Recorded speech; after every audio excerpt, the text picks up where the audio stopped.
Good morning to the everyone. So today my topic is the background of the Cosmic 311 trial, which is the Cabozantinib for the radioactive iodine refractory differentiated thyroid cancer trial. So as per the Global Cancer Observatory, thyroid cancer incidence is worldwide is around the 7th rank, and the around the 8,21,000 of the cases in 2022 diagnosed. And as per the mortality, it is the 24th rank, and around the approximately the 48,000 is the death in the 2022. In India, the thyroid gland cancer is the most common cancer, endocrine cancer, and in India, the 5-year prevalence is approximately the 4.5%. And thyroid cancer cases in India in 2022 is approximately the 22,000, and which is the 18th most common cancer, and around the 5,500 deaths in the 2022. So first I am discussing about the 2022 WHO classification of thyroid neoplasm, which is classified into the 7 category. So first one is the follicular thyroid carcinoma, oncocytic carcinoma, differentiated high-grade thyroid carcinoma, invasive encapsulated the follicular variant papillary thyroid carcinoma, poorly differentiated thyroid carcinoma, or the anaplastic thyroid carcinoma, out of which the differentiated thyroid cancer, which accounts the 90 to 95% of the newly thyroid cancer, in which the papillary cancer is the most common, which accounts around the 80%, followed by the follicular cancer around the 10 to 15%, and the less frequently the Hurthal cell and the poorly differentiated carcinoma. So first I am discussing about the differentiated thyroid cancer treatment plan. After the total thyroidectomy or with or without the neck dissections, first as per the American stratified into the 3 category: low risk, intermediate risk, or the high risk. In intermediate risk, they use the radioactive iodine approximately around the 30 to 100 millicurie, or in case of the high risk category, they use up to the 100 or more than 100 millicurie radioactive iodine. But in case of the residual disease or the incomplete surgery or the metastatic setting, they use the radioactive iodine around the 100 to 200 millicurie. So even after the use of the radioactive iodine, some of the disease may progress.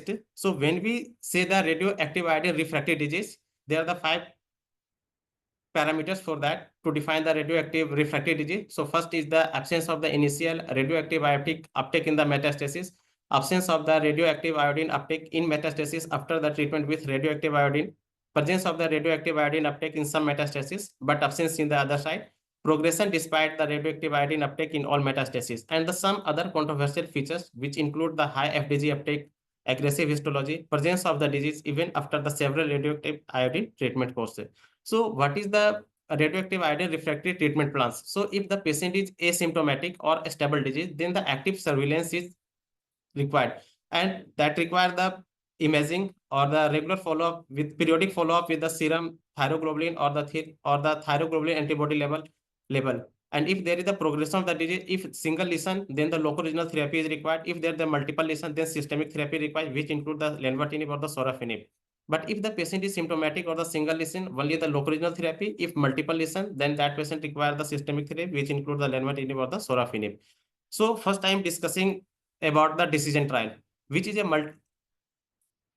multi-center randomized double-blind placebo phase 3 control trial, where the patient were enrolled from the 77 countries in the 77 center in the 18 countries, where the 417 patients were included, in which the 207 patients in the sorafenib group and 210 patients in the placebo group. The inclusion criteria of this study is the radioactive iodine refractory, locally advanced or the metastatic differentiated thyroid cancer that had progressed within the past 14 months, or the patient is more than 18 years.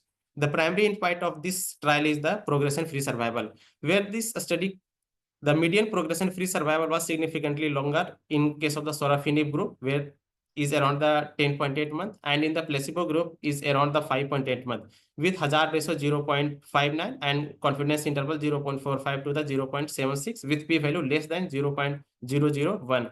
And the most common side effect in the sorafenib group is the hand-foot reaction around the 76%, diarrhea 68%, and alopecia 67%, and the rashes or desquamation in the 50.2%. So study concluded that the use of the sorafenib significantly improved the progression-free survival in the DTC patients.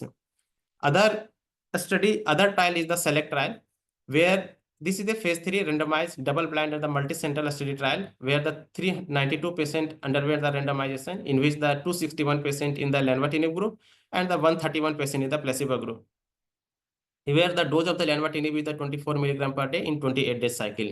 Primary endpoint of this trial is progression-free survival, where the median progression-free survival was the 18.3 months in the lenvatinib group and the 3.6 months in the placebo group, with hazard ratio 0.21 and confidence interval 0.14 to the 0.31 with p-value less than 0.001.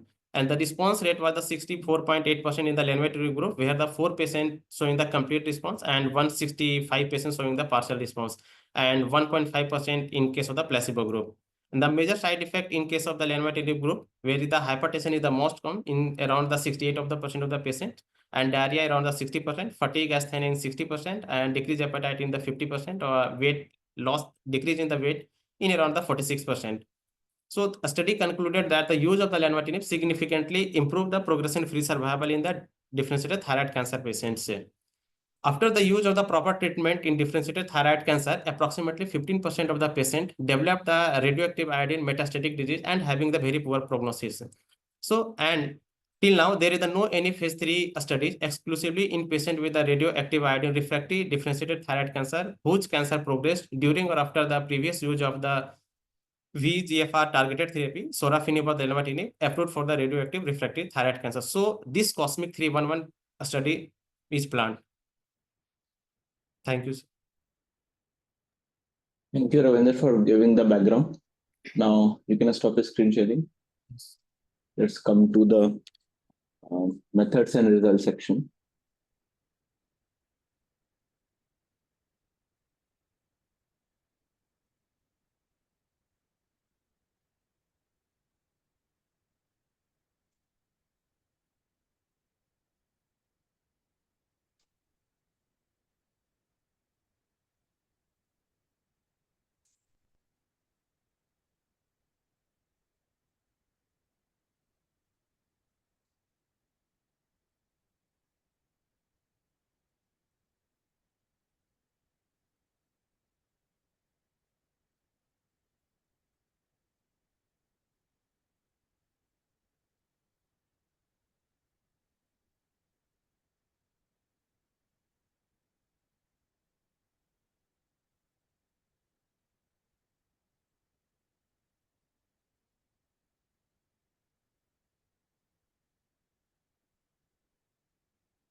Anupa, any difficulty in sharing?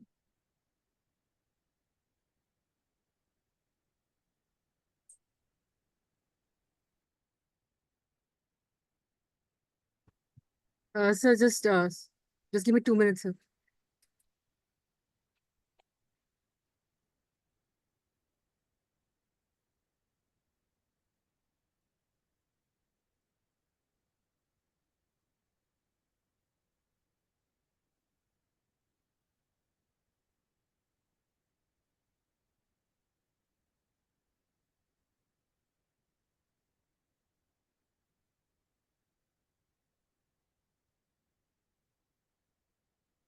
Is my screen visible?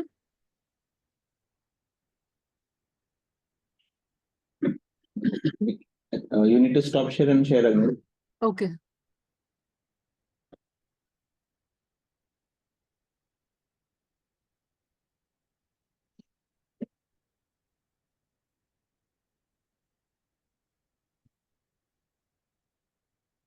Is my screen visible? Yes, yes. You can go ahead. So coming to the study design, basically COSMIC 311 was a global multi-centric randomized double-blinded placebo-controlled phase 3 trial. It was done in 25 countries across 164 clinics. The inclusion criteria in this study was basically any histologically or cytologically proven papillary or follicular thyroid carcinoma, including its variants such as including the rarer variants like the follicular variant, tall variant, columnar variant, and the other histological variants of papillary thyroid carcinoma, also follicular thyroid carcinoma and its other histological variants. Patients should have been previously treated with iodine 131 or should have been found ineligible for the same. They should be on thyroxine suppression therapy with a thyroxine with a TSH cutoff of less than 0.5 or less than the lower of the reference range of that institution. They should have received at least one of the two VEGF TKIs and up to a maximum of two. And the TKI should be either one of the TKIs that they have received in the previous line should have been either lenvatinib or sorafenib.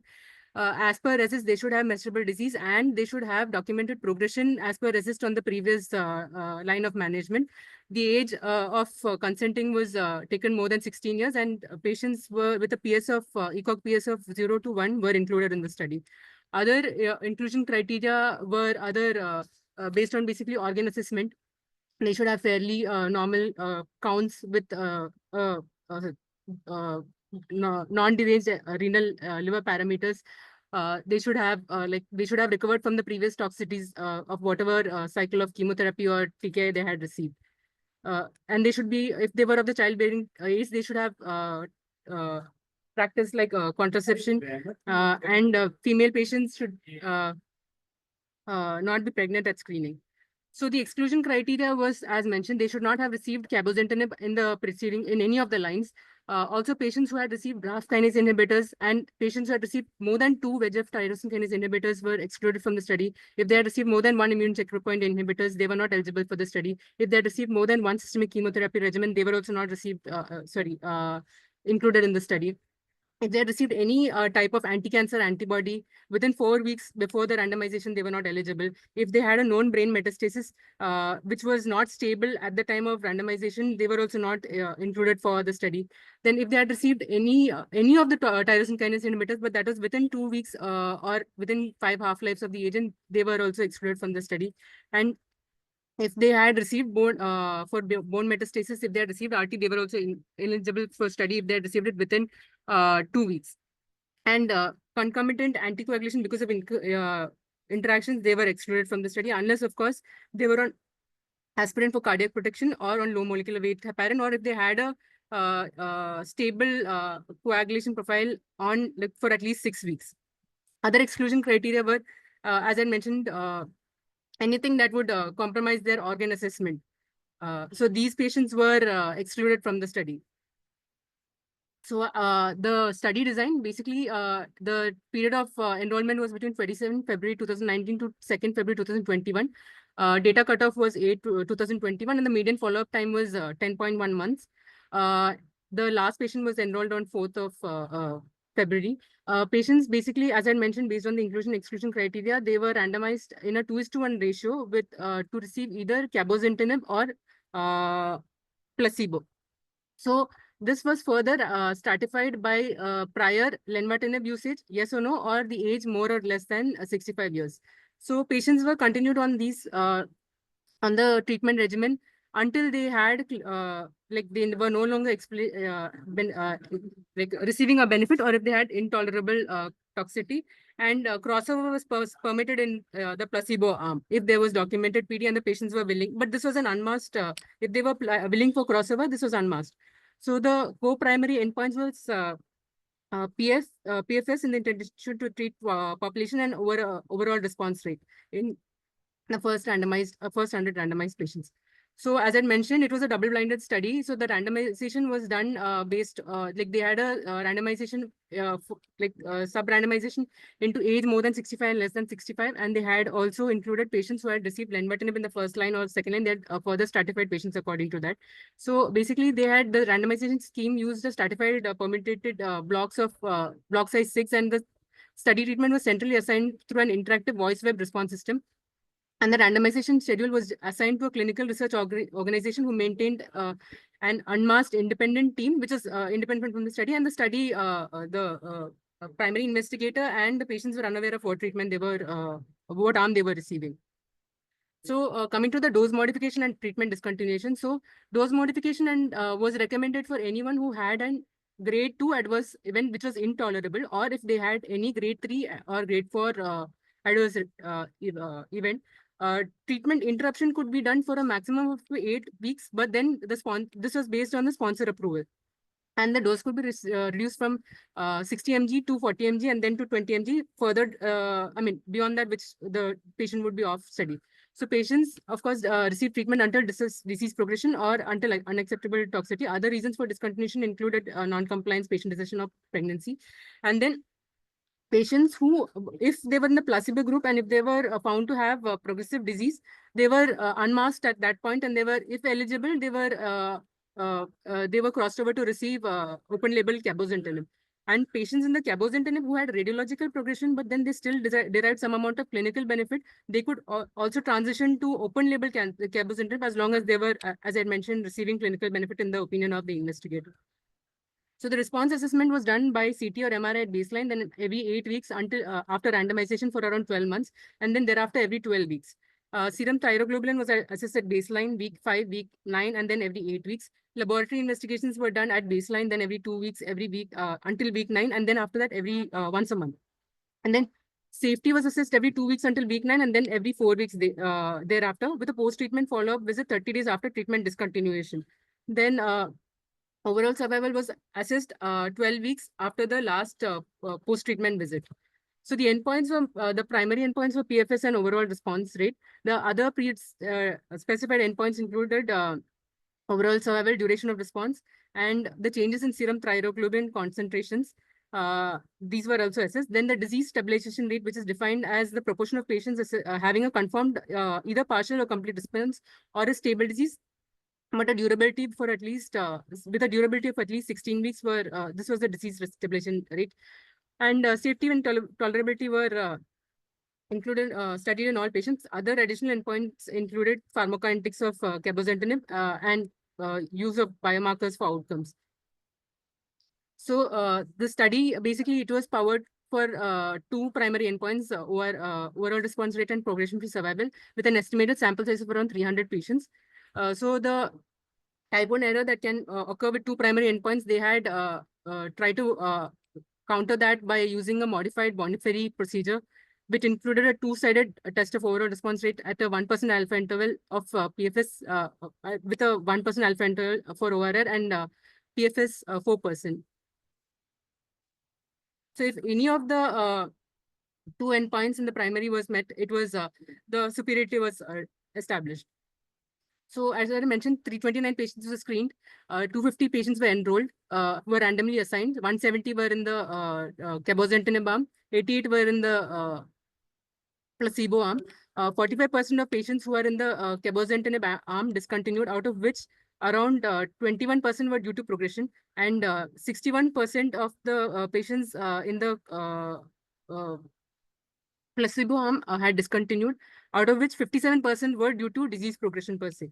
And upon progression, 11% of the patients in the cabozantinib arm opted to go, because of clinical benefit, opted to go for open label cabozantinib, and 40 patients, which is like more approximately half of the patients in the placebo arm, upon progression opted to start cabozantinib.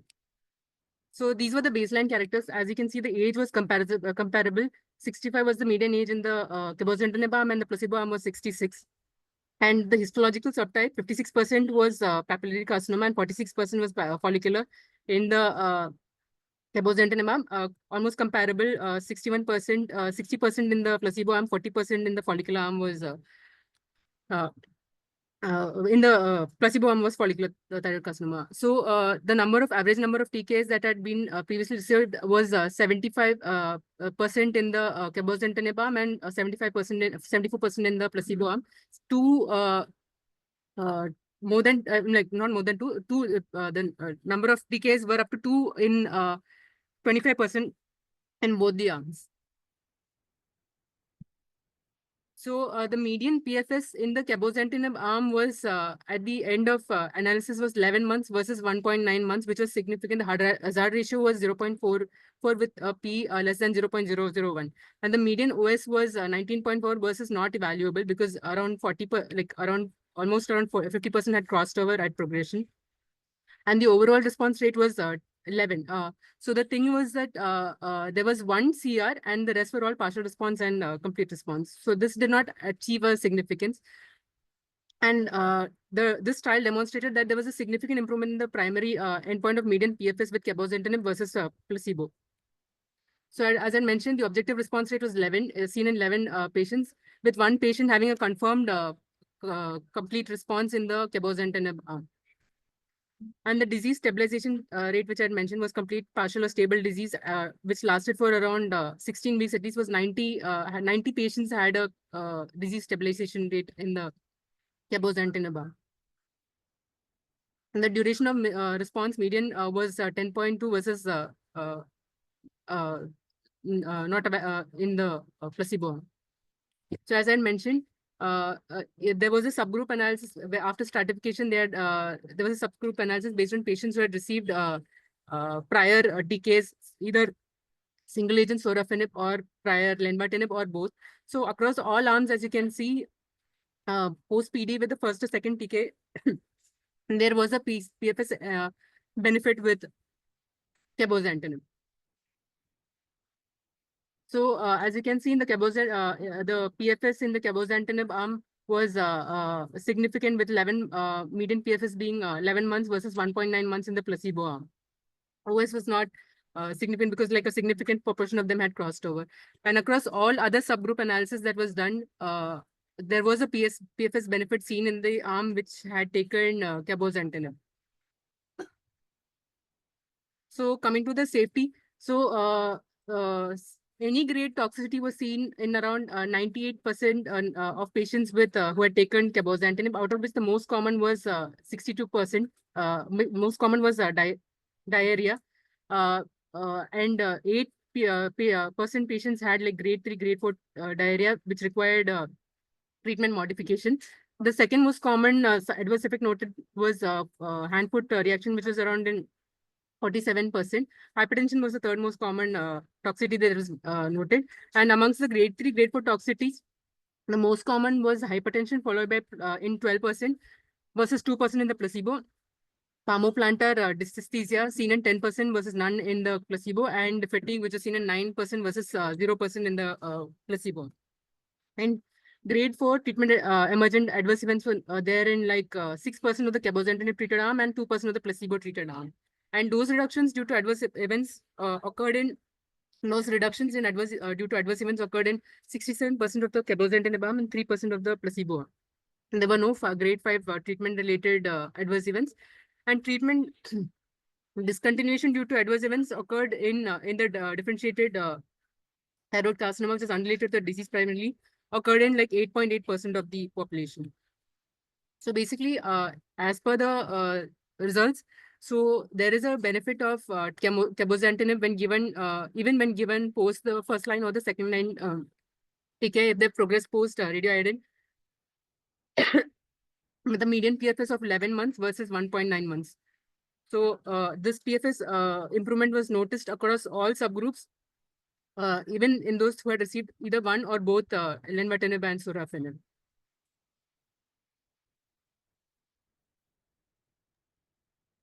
Thank you, Anupa.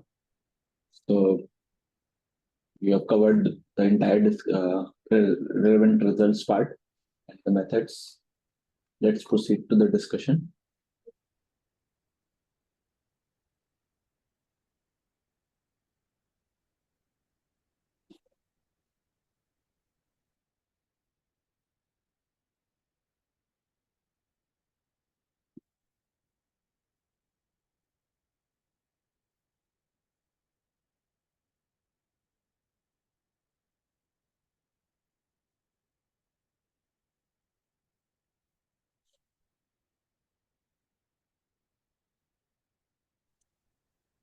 Is it visible, sir? Yes, it's visible. You can make it full screen and start.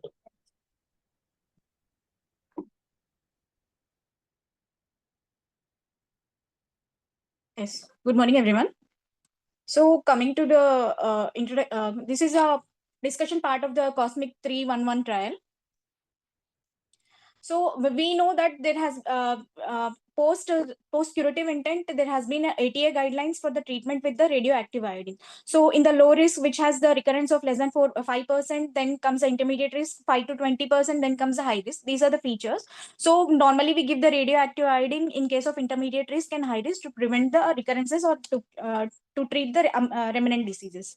So then there comes a term called radioactive refractory disease. So ATA has defined this radioactive a refractory disease as there is a complete absence of RA uptake, or there is a disease progression despite the RA uptake, either in the form of progressive disease after the RA uptake, or there can be loss of RA uptake over time. That is, there can be a mixed response. Some lesions accumulate the lesion while others do not, indicating the heterogeneity, and lesions that initially took up but lose the ability to concentrate over time. And another one is the cumulative radioactive iodine dose with no response. That is a total cumulative dose more than 600 millicuries. With no significant reduction in the tumor size. So these are the ATA guidelines which define the radioactive refractory disease. So what are the what can we do when a patient presents with radioactive refractory systemic disease? Then there has been studies which have shown that when the patient thyroid from increased radioactive iodine converts into no uptake, there the 10-year overall survival has been reduced from 92 to 10% over 10 years. So there has been a major need for the systemic therapy. So there were various trials which try to which were devised to take the first line systemic therapy post radioactive iodine refractory trial which has used the sorafenib. Another one is a select trial Lenvima, which they have used Lenvima, and another is reality trial. So in this, lenvatinib and sorafenib has been approved by the EMA and US FDA approved for progressive metastatic radio refractory disease. So this is overall in decision. They have taken the sorafenib with a response rate of over 12% with a median PFF of 10.8 months versus 5.8 months in the placebo. In the select, they have taken lenvatinib with a response rate of around 64% with a median PFS of 18.3 months versus 3.6 months in the placebo. And in the reality, with a response rate of around 54.3% with median PFS of 22.4 months. So this based on these trials, this lenvatinib or sorafenib can be taken as a first line. Then what if these patients progress on the progress on these first line TKS? So there was a study which was conducted by Cabanilas. There they have this is a phase 2 study which they have used as a cabozantinib as a salvage therapy for the patients with TKI inhibitor refractory differential thyroid carcinomas. So they have enrolled 25 patients with a median age of 64 years, with 64% being the men, and they have included one prior TKI or two prior TKIs, and in that they have seen that there was a partial response in about 25%, stable disease in about 52%, and no evaluable disease in 2%. And with a median PFS of it has given us 12.7 months for cabozantinib. From this phase 2 trial, they designed this phase 3 trial. So already we have seen this phase 3 trial. Coming to the discussion part, actually it was designed in two phases. One was the interim analysis, and this was which Anupa discussed was the extended follow-up phase. So after the extended follow-up phase, we have seen that the median PFS for this trial was about 11 months for cabozantinib arm, which was only 1.9 months in placebo arm, and with a beautiful hazard ratio of 0.22 for the PFS. So when you see this is a Kaplan-Meier curve, which is showing that for the cabozantinib arm, the median PFS was around 11 months, and PFS for the placebo arm, which was only 1.9. From this, we can say that post first-line chemotherapy, the disease is very aggressive, and if you don't treat, hardly the PFS will be around 1.9 months. So at the interim analysis, the PFS benefit with a short follow-up indicated that the cabozantinib impacted the disease stabilization in the patient population that otherwise would have had rapid disease progression, as evidenced by the short duration of PFS in the placebo arm. Then they have they have seen that this PFS benefit was observed all the pre-specified subgroups according to the size, which included even the number of therapy use according to the age. Forest plot shows that entirely there was a benefit in all the subset group analysis. Then when coming to the overall response, there was an increase in the overall response, but it was not statistically significant. So cabozantinib was also associated with higher rates of reduction in the target lesions and higher disease stabilization rate. So when you see this waterfall plot. The upper one is for Cabozantinib and the lower one is for placebo. So there was a disease. This forest plot has shown that the response and the disease stabilization was very good with the placebo, with Cabozantinib when compared to placebo. And when you see the overall survival, in agreement with the previous analysis, the overall survival favored the Cabozantinib, but the interpretation is limited because there was number of crossovers of the patient from the placebo to the old label Cabozantinib. So because of this crossover, the overall response was not, couldn't be, you can't exactly tell. Then this is a table which shows that the overall response rate was 11% for Cabozantinib and placebo it was 0, with the maximum best complete response in only one in Cabozantinib, which is 0. And disease stabilization rate, which was almost 53% in case of Cabozantinib versus 19% in case of placebo. So even in safety profile also, Cabozantinib safety, the safety profile of Cabozantinib in the extended analysis was consistent with the interim analysis, and there were only few grade 4 adverse events and no grade 5 treatment related events in this Cabozantinib group. And almost 80% of the patients in the Cabozantinib had dose modifications due to adverse events, and 74% had to hold the dose. 67 had to dose reduction, and 9% discontinued because of the toxicities. So we can conclude that this Cosmic 311 is a first randomized phase 3 trial to evaluate the VEGF TKI in patients with refractory differential thyroid carcinomas, which previously treated with Lenva or both sorafenib and lenvatinib. And this is the first study to demonstrate a clinical benefit with subsequent therapies in patients previously treated with lenvatinib. PFS reported here are consistent with those in the phase 2 study and observational study of Cabozantinib, and subsequent therapy in patients with radioactive refractory DTCs after prior therapies with VEGF TKIs, including the lenvatinib. So on the basis of the positive results from the first pre-planned interim analysis, Cosmic 311, and the maintenance of efficacy and safety with extended follow-up, this has been approved by the US FDA for the patients aged 12 years or older with locally advanced or metastatic radioactive refractory disease that has been progressed prior VEGF TKI. So it has also been approved by the EMA for the treatment of adult patients with locally advanced or metastatic RAI ineligible patients.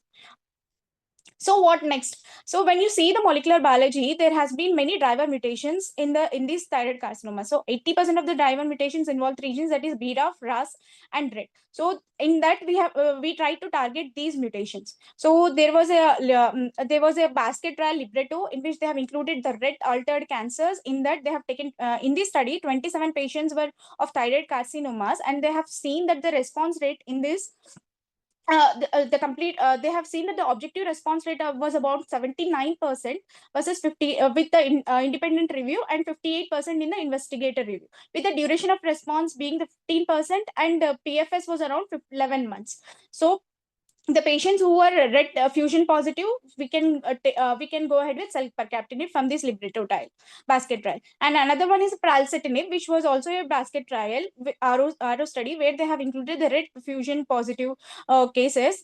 And in that, the 11 were thyroid carcinoma cases, and in that they have got the overall response rate of about 91% with a disease control rate of around 100%. Then when coming to the NTRK inhibitors in thyroid carcinomas, we have two, entrectinib and larotrectinib.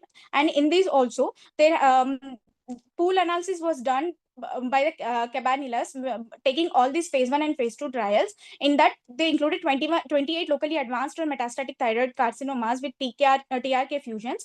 And in they have seen that the response was almost around 90% in case of differentiated thyroid carcinomas, and also in case of anaplastic thyroid, it was 29%. And the duration of response at 1 year was about 95%. So from these basket trials, we can, if the patient is positive for NTRK inhibitors, we can try these, we can use this entrectinib and larotrectinib. Then there is a term called rate differentiation therapy, because once the patient loses this differentiation, that is sodium iodine symport differentiation one, these patients will convert to radioactive sensitive to radioactive refractory. So there has been many attempts to try whether they can redifferentiate this. So there was a thought that many this radioiodine refractiveness is mostly related to the MAP kinase pathway activation. So they have been using new targets for these signaling pathways to differentiate. So they have this is the thing. when you see this pathway, they have used many retinoic acid, HDA inhibitors, PPA gamma agonist. These are used as the redifferentiating agents to make this radioactive refractory disease convert into radioactive sensitive disease. So these are under trials now. So these are the various agents which can be used. So there has been a phase 2 trial where they have used the BRAF inhibitors, that is the dabrafenib 150 mg per meter square for 21 days. In that, they have seen that the 95% of the patients have converted back to radioactive iodine uptake sensitive. So with a response rate of around 50%. And another one they have used is selumetinib, which is a MEK inhibitor.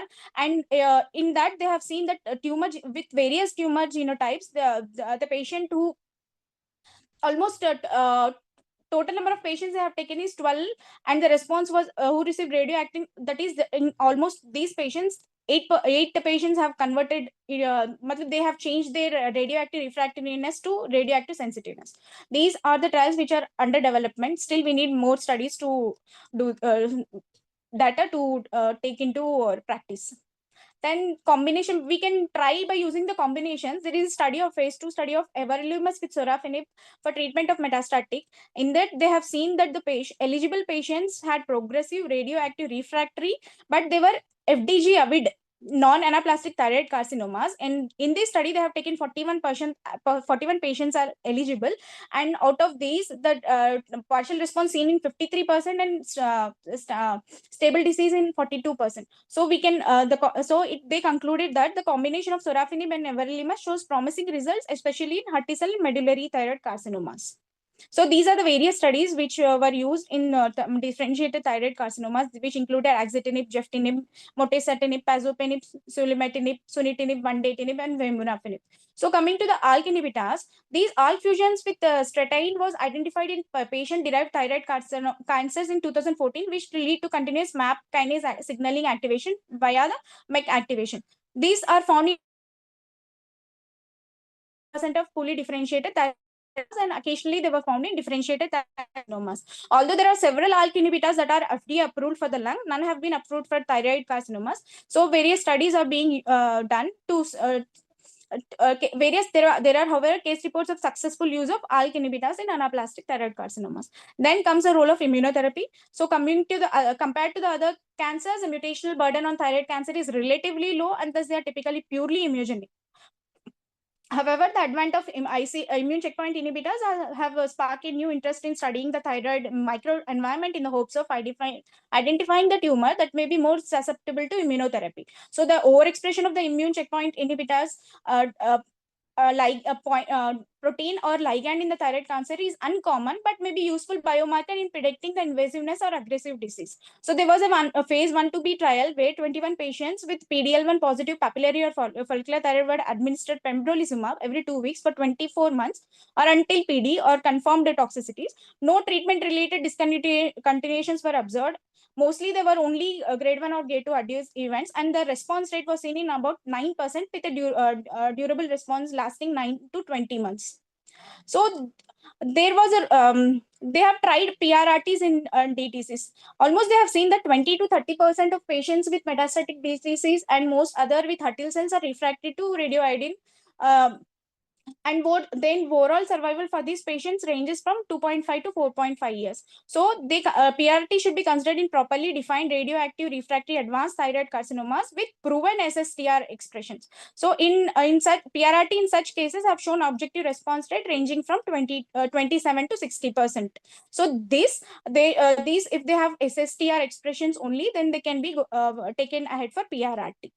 So they have also done a systemic review for this, where they concluded that in the absence of established treatment for the patients with radiant refractory and metastatic, PRRT could be effective with few side effects.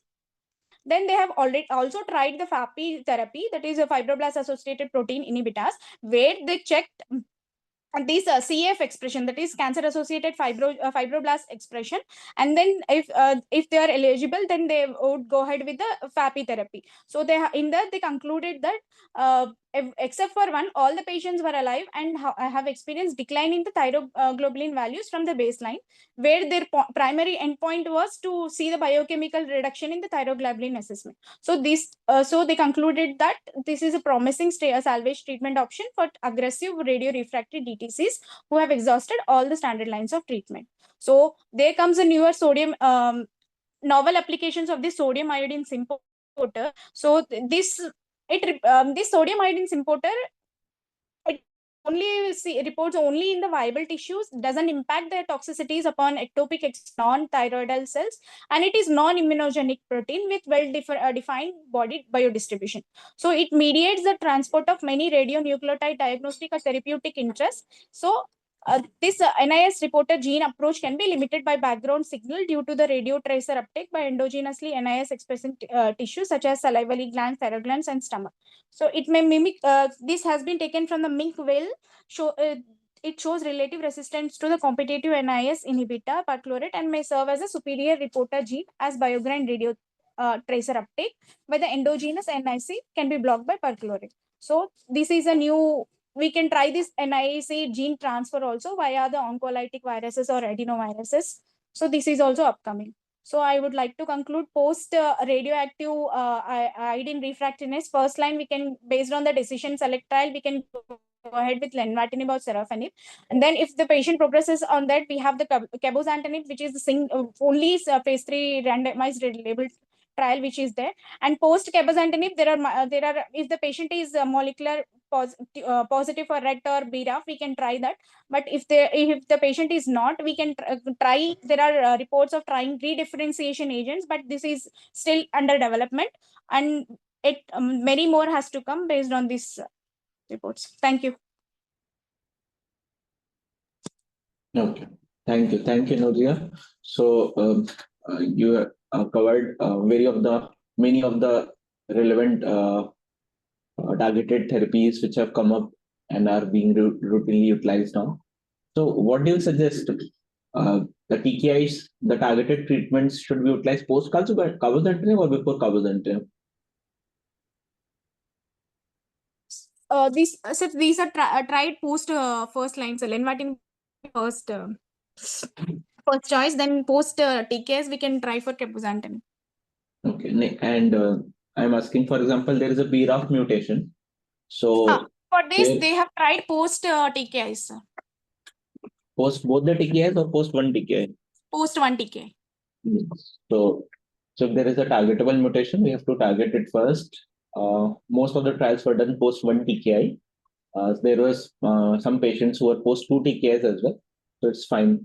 We can try after one TKI. And because we know from analogy with lung that if you are keeping your targeted therapy for delayed, patient might not be able to receive it due to decline in performance status.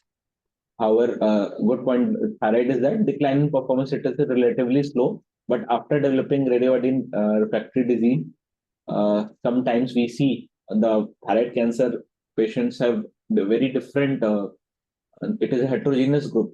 Some patients are doing well with placebo for a long time, without any TKI for a long time, while some are progressing even on TKI very rapidly. So it's a very heterogeneous disease, and that is why close observation and follow-up is needed if the disease burden is low and you have decided to keep the patient observation alone after treatment of the locoregional disease. So first, another point is important that when you will suspect progression on radioactive iodine, how would you suspect? Nurja, you can. Sir, either the patient, normally we see the thyroglobulin levels. Okay. So the rapidly raising thyroglobulin levels, or we can go ahead with these antibodies, thyroglobulin antibodies also. Or if the patient is symptomatic, and if you normally when we do a response scan based on the refractoriness criteria, they may not be new. They may be new non-avid lesion, or they may not be lesion which was previously completely used to take the uptake, but now it is not taking the uptake. Then based on that ATA criteria, we can define it as progression. Okay. So for example, the patient received adjuvant, I'm talking of setting when the patient received adjuvant radioiodine, And now Yes, sir. you have done a radioactive iodine scan. You are not finding any disease. But Yes, sir. in that setting, how will you suspect there is might be recurrence and disease progression? So there is a term called tennis syndrome, where there is Yes. a thyroglobulin elevation of this image findings, sir. Yes, yes. So normally there will be thyroglobulin increased, or thyroglobulin antibodies will be increased. In that we'll go ahead with the PET scan. Mostly they will be more easy of it, or they can be chance. Hello.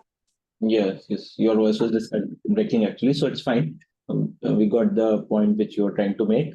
So this is a common finding actually. Tennis is a very common finding post adjuvant radioactive iodine, and that is why thyroglobulin antibody stimulation is also mandatory. Every 6 months at least is required. Some in patients with high risk disease, 3 monthly, or in patients with immediate to low risk, 6 monthly thyroglobulin levels and radioactive iodine scans are usually required. So after that, if the patient is progressing, then how will you proceed? You have got that there is a PET scan showing a disease, and it has been found around 2.5 years post radioactive iodine, Yes, sir. and it is not taking uptake.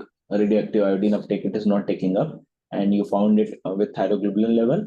And another situation is that when you find that there is uptake in radioactive iodine, there are two different situations. Both are around 2 years post completion of adjuvant radioactive iodine. So in these two situations, how will you proceed? Sir, if the normally we'll see for the total cumulative days of the radioactive iodine in case of radioactive uptake. So if it hasn't been more than 600 millicuries and the duration is more than 1 year, then we can proceed with radioactive iodine, sir, in that case.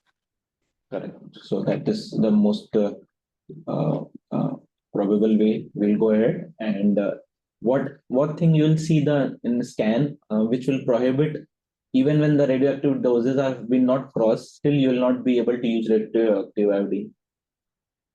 Anything which you need to see in the scan, So especially maybe there is a heterogeneity of the lesion. Matlab one will take the iodine, one will not take the iodine. Then it was also we can't use that radioactive iodine in that case. Okay, so that is a very relative term. So that we need to discuss. Need to see the images and discuss with our nuclear medicine team. But all the lesions are taking uptake, but still you are not able to utilize radioactive iodine. Any such situation? So when there are florid lung metastasis, if you give radioactive iodine, there will be a lot of fibrosis, na? Because sometimes there are miliary metastasis in the lung. And even when the patient is sensitive to radioactive iodine, you will not be able to give radioactive iodine, because post radioactive iodine, in 3 to 6 months, there will be a lot of fibrosis because of the miliary metastasis. A lot of lung parenchyma will be damaged due to radioactive iodine. That is why, even in that situation, when the patient is radioactive iodine sensitive, then also you will not be able to give radioactive iodine. Okay. So it's a radioactive sensitive disease, but still you have to give systemic. Okay. So the situation which you were telling, that patient has progressed after 2 months and 2 years, and the patient has and there is no uptake in radioactive iodine, and you have done FDG PET CT, which is showing at least 7 to 8 sites of metastasis. So patient is planned for systemic therapy alone. What will be your next step? So we'll TK workup. TKI workup. Okay. Other than that, patient has progressed after 2 to 3 years of initial treatment. So would like to do some molecular testing. Yes, sir. We would like to go ahead with the BRAF red Okay. fusion. Yeah. BRAF. So now other thing that is important. Usually the criteria which we use for repeat biopsy and molecular testing in most of the tumors is a cutoff of 1 year. In 1 year. thyroid cancer, if the site is biopsiable, it is better to take a fresh biopsy if it is feasible, because after 2 to 3 years, the problem is that the tissue DNA and RNA gets degenerated. It is not that in most of the cases you will not be able to find. In 50 to 60%, you will still able to isolate the DNA, especially if patient has undergone thyroidectomy. Then you will have a lot of tissue where it is feasible. but it is always advisable to get a repeat biopsy because there might be change in the differentiation of the tumor. Sometimes we have change in the switch from uh, papillary to anaplastic as well. So that will change the treatment as well. So it is always advisable to take a repeat biopsy wherever feasible. If it is not feasible, it is at a site where it is not feasible, then it is a separate thing. But most of the time we'll prefer. Minit, do you agree with this? No, yes, sir, absolutely, sir. Like both clinical and means the clinical suspicion of a transformation to a high grade disease is a very important time point because we know that like the poorly differentiated and anaplastic variants do really poorly and they can progress very fast. So the change in course from a relatively well controlled disease to a very rapidly progressive palliative intent treatment, so we need to explain it to the patients also. So it's yes sir, we need to pick up these anaplastic and poorly differentiated transformations early, sir. Yeah. And then we proceed with NGS, which includes all the relevant mutations. So Anupa, can you tell what are the relevant mutations and fusions which you want to see, and which you are looking at NGS? So BRAF, we will definitely look at RET mutations. We'll definitely look at now with the option of MET inhibitors. MET also we can look at in NGS in Some other important mutations which might or might not be targetable, but are very common. Example for follicular thyroid.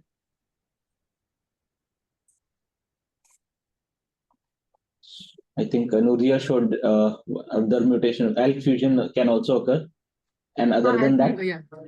anti-RK can also Also occur be also NK. in follicular KRAS mutation, KRAS and RAS mutation. Yes. So all these are important mutations and fusions. And for another point, Nuria, would you like to tell whether it is RET mutation versus RET fusion in medullary thyroid cancer? Sir, medullary, it is a mutation. Yes. What is the most common mutation in RET? Sir, it is M Yes, M918T, I guess what I remember. Correct. So in most of the other cancer, it is RET fusion, but here we are getting a RET mutation which is targetable. So that should be taken considered. It is most of the time it is fusions. In lung, we see a lot of fusions. KIF5B RET fusion, which is one of the most common fusion which we see. We recently saw our data, and we have got so many KIF5B RET fusions in our patients of lung cancer. It's not so uncommon. While in medullary thyroid, you tend to get M918T mutation. In medullary thyroid, what is the percentage of patients having mutations? Almost 80% they will be sporadic. 80% sporadic, they will be having these RET mutations. A lot of patients, yeah, more than 50% at least will be having RET mutations. And it is important to get this mutation details because you need to get genetic testing and familial testing for phagocytoma. MEND syndromes. MEND syndrome, correct. So, okay, now patient is progressing on first line lenvatinib and patient is having BRAF mutation. And BRAF mutation is one of the most common mutation in anaplastic thyroid cancer. Up to 40 to 50% patient will have BRAF mutation. And dabrafenib trametinib is available. In such situation, we will prefer dabrafenib trametinib versus cabozantinib. No, so dabrafenib and tenitinib. Trametinib. So when you have mutations, definitely try to treat it as early as possible. Sometimes we have utilized even in the first line after starting on lenvatinib because most of the time lenvatinib tolerance is poor most of the time, and we have to switch when the targetable therapy is available and it is feasible. We switch as well. So another important point, Anupa would like to highlight the treatment for anaplastic thyroid cancer. In the first line setting, most of the time we see patients coming with large disease burden. Patient cannot be even tracheostomized. Then our head and neck surgery team gives urgent referral for starting treatment. What is the most common treatment utilized in such patients?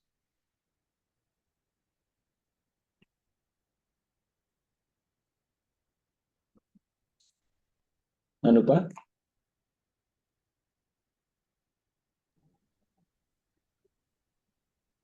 Any idea, Anupa? We need to respond. No, sir. Not sure. Not sure. Okay. Nuria, what do you think? Normally, if the patient is not resectable, we send NGS is not available. Meantime, we go ahead with Paclitaxel or IFOS based chemotherapy, sir. Okay. Most of the time, Paclitaxel, and there is already a data published from our own center, from Team Mumbai, Vijay sir, and the students had published. And so the weekly Paclitaxel is a good regimen which gives rapid responses. We see responses within 5 to 7 days in most of the patients with anaplastic thyroid cancer patients, because the problem is that the location of anaplastic thyroid cancer is such that it is even difficult to tracheostomize these patients.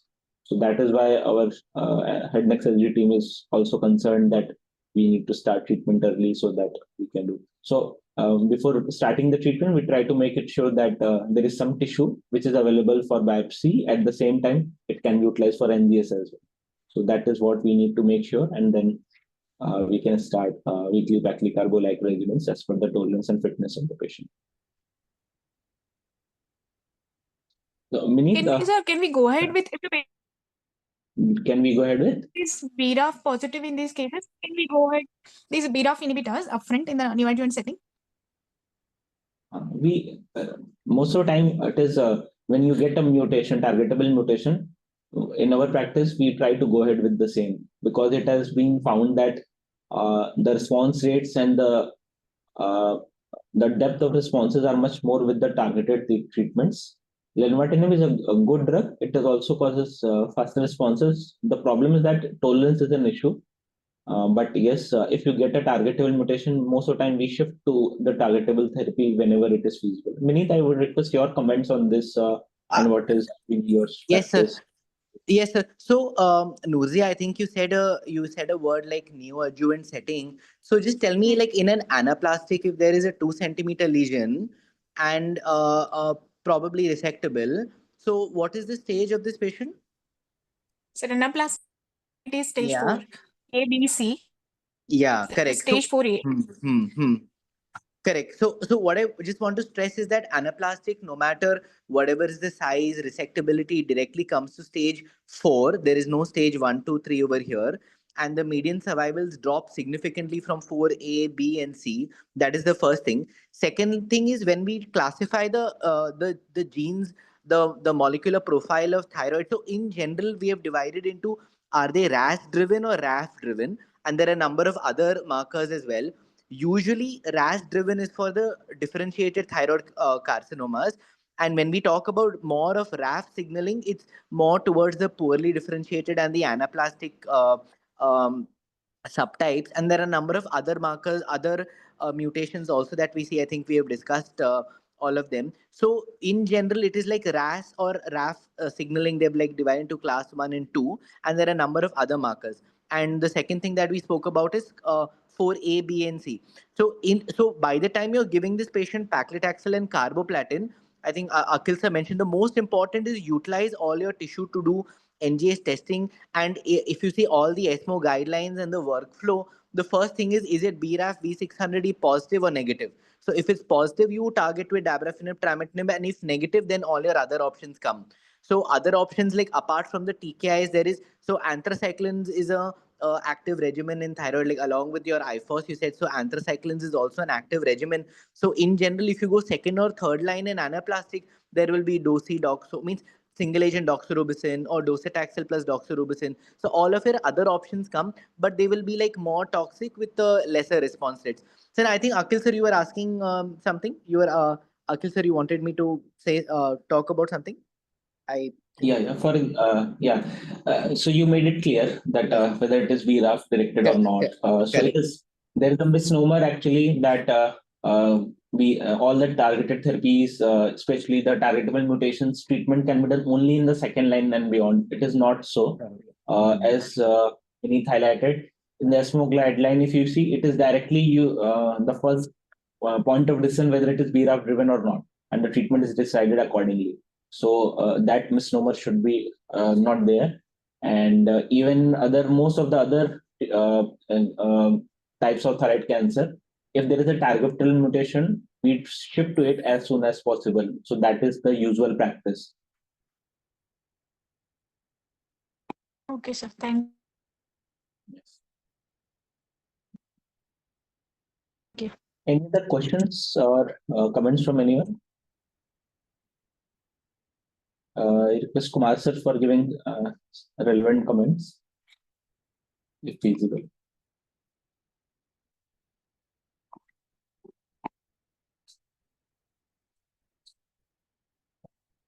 B. Commissioner sir, requesting your final comments. So I think it is clear that we should know appropriate what is the disease biology, and according to we should decide the whole treatment, and it will give the best result to our patients.